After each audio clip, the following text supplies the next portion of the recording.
Welcome to a Foxy Tech Tips tutorial on changing your daily goals on the Zepp app for Amazfit watches.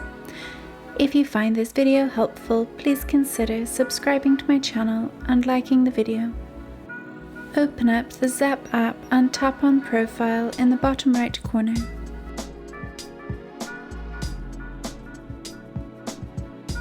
Then tap My Goals.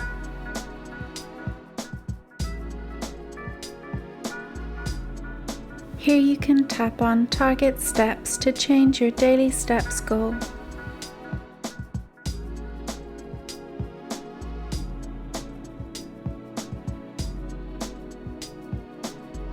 You can tap on Target Calories to change your daily calorie burn goal.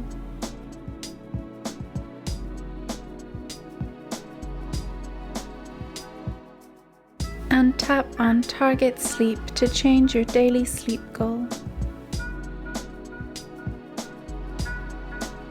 If you go back to the previous page and tap on Health at the bottom, you can also change your daily goals here under Target Setting. And that draws an end to this tutorial. Please like the video if you found it helpful, and subscribe to Foxy Tech Tips for more Amazfit tips and tricks.